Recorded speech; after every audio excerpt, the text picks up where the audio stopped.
Welcome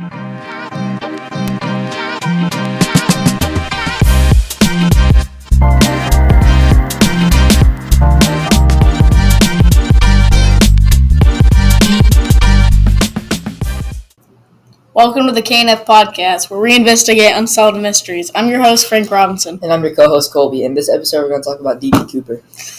So, let's talk about, what happened with D.B. Cooper. And we'll promise we'll keep this PG. Alrighty, so D.B. Cooper went to the Portland airport. His name was Dan Cooper, but he goes by D.B. Cooper.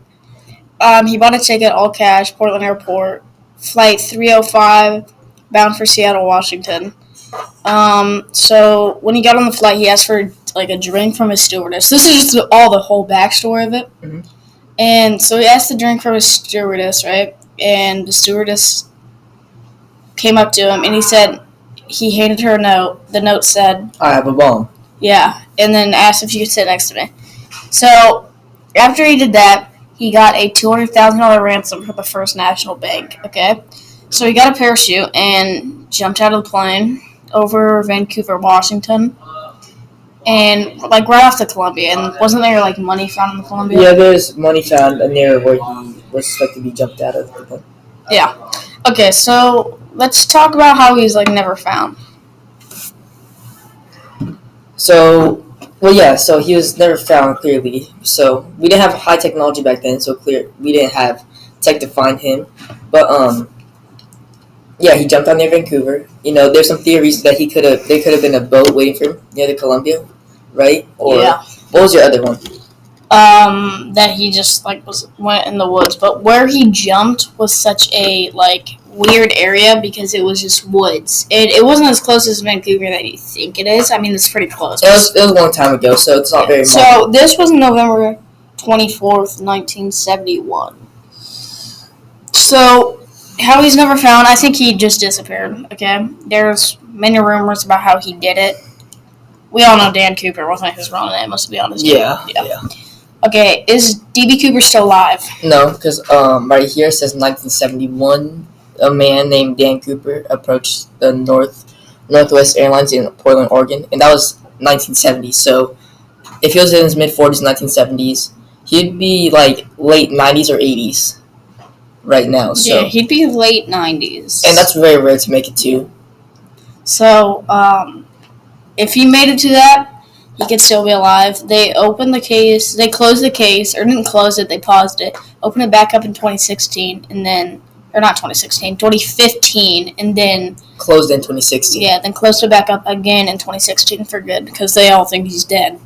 Okay, so what was his motive? He was for sure broke. He needed the money for something at least. But, because there's a lot of clues. He bought the money that he used to buy the airplane was the money that he stole or he got. So it could be one clue that he was broke or something. Yeah, so, I think he was just, trying to get money out of it because he got that $200,000 ransom and he got the money out of it. So let's talk a little bit more about D.B. Cooper and his mugshots and stuff. Yeah. Or not his mugshots, his drawings of what he looked like. So, D.B. Cooper is a white male, looked like brunettish hair, and was wearing a suit and tie. Kind of has a diamond face shape to him. Mm-hmm. And there's his note on here. He writes on cursive, kind of. Very sloppy. Yeah, very sloppy. Very sloppy. And so all of this, the whole note thing, I just find weird. Especially when he said, to sit next to me. Yeah. I just found that weird. And I feel I don't know why he would do that. Wasn't there also not a bomb in his briefcase? No, there was never a bomb found in his briefcase. But I think he may have jumped out with it if there was one. Plus, how would he get that through, TSA and stuff? Yeah, they for sure had to check it. Yeah. I mean, but that was way back in the day. Yeah, now we have, this scanning technology. Yeah, all this advanced stuff. Okay, why do you think he bought the ticket in cash? Something must have happened for him to leave, right? Yeah, I think he was trying to be under the radar. Yeah. But why would he come back?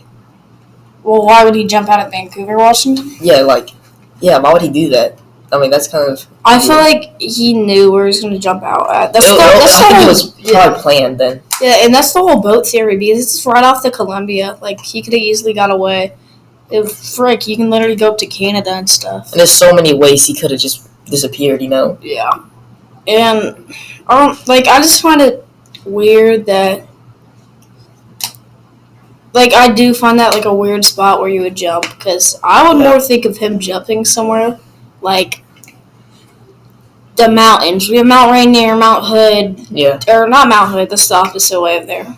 But Mount Rainier, Mount St. Helens, could have jumped out anywhere over there, but I think it would have been very risky. It was a very odd spot where he jumped, especially in the woods. Your parachute could have got caught, but he for sure had everything planned out specifically. I find it weird that because I get why he probably didn't jump in some other spots because he wanted to jump near a city for if he gets supplies and stuff and all that. So I kind of get why he didn't just jump in the middle of nowhere. He definitely had it planned.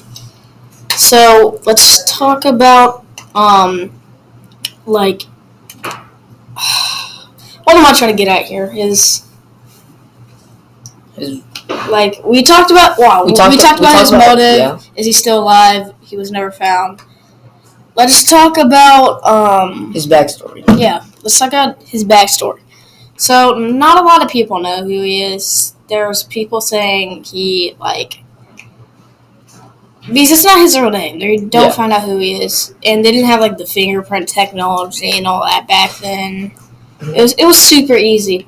Back then, it was so easy to probably do this. Yeah. And now, since we have all this stuff, it's super hard and all of that.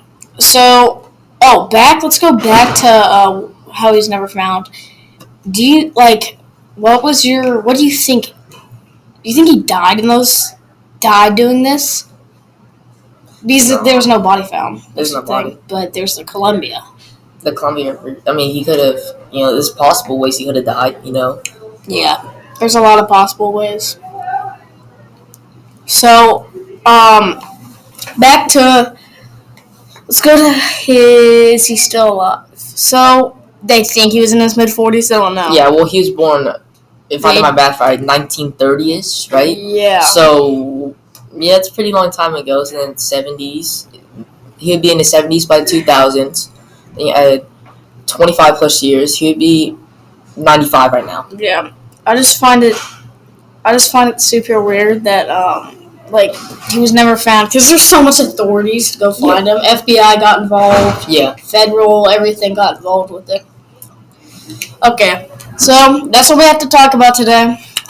KNF is signing out. Y'all have a good day.